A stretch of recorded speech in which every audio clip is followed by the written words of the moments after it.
Marcus, what is the higher level, qualified or certified? What is the superior thing there? Qualified, experience, wisdom, in the field.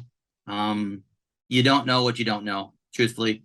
Um, you could read anything that you want in a book. I read a lot of books, and I'm always trying to gain knowledge from other people's experiences, but you got to be out there. I mean, you got to put your hand on a pump. You got to put your hand on that chiller. You got to feel the temperature. I mean, the best gauge when you're checking water is your hand, right? You go, you test your, I do it all the time when someone's like, what's that? I'm like, oh, it's about 117, 118. They're like, how? I'm like, because I burned myself. Calibrated, bro.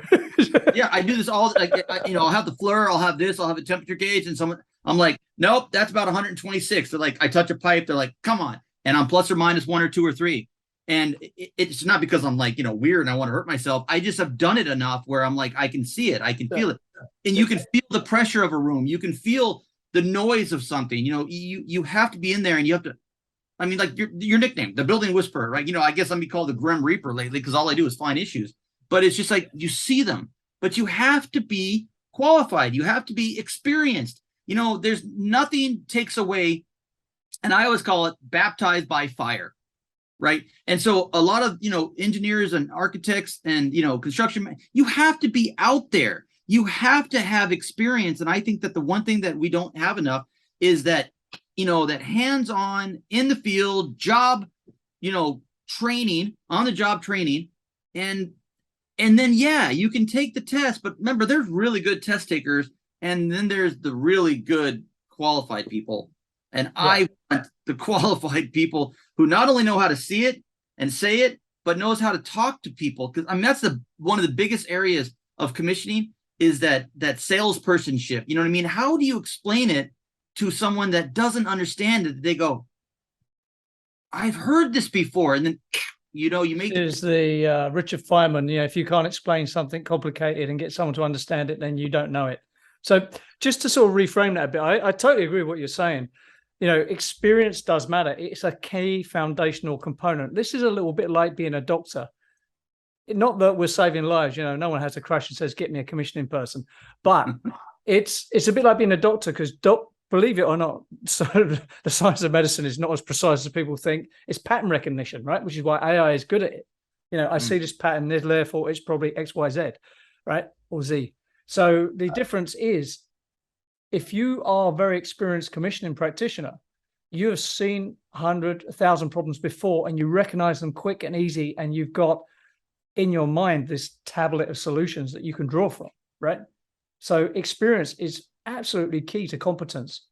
And they just keep on appearing. Sometimes you're like, that's a new one. I mean, I take pictures all the time, and I'm like, that never happened before. Going in the gallery. I have a gallery of wow. And then, because, you're like, that shouldn't happen. It's not like we're going against the laws of energy here, or the universe, but it's just sometimes and you just gotta, I always tell people, start with the end in mind. Because, I always tell. Oh, yes. That's my job is always basically just find the small little things before they get bigger. And then it's always the synergy. It's like, there's not just one, it's all connected, where it's just one leads to the next. And it's like, you got to be like Neo in the Matrix. You got to be able to see through the walls and figure out what's causing that blockage, what's causing this temperature, why the diversity, is it that you got to think past of just this linear. You have to be, just this tentacles. All right. So let's wrap this up. I think the attributes of a qualified, great commission practitioner, one is experience, and that's all. And then what you were just talking about there is systems thinking, the ability to take that issue and put it in the context of a system and wider system and see the interconnections, right? Yeah. That is it and all about it. Now, you can't go to university for 4 years and qualify as a commission engineer, right? Or practitioner.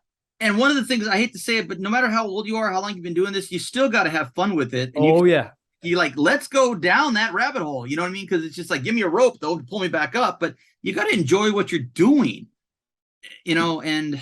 Okay, this is a good one. We can wrap this up because we both agree. Experience matters. It doesn't mean you can't work and be inexperienced. It means you got to be perpetually learning and learning and learning. And always. I can tell you, 40 years in, I'm still seeing stuff and learning stuff all the time. So That's why this profession is attractive. If you are the sort of person who likes to learn and perpetually learn, this is the place for you.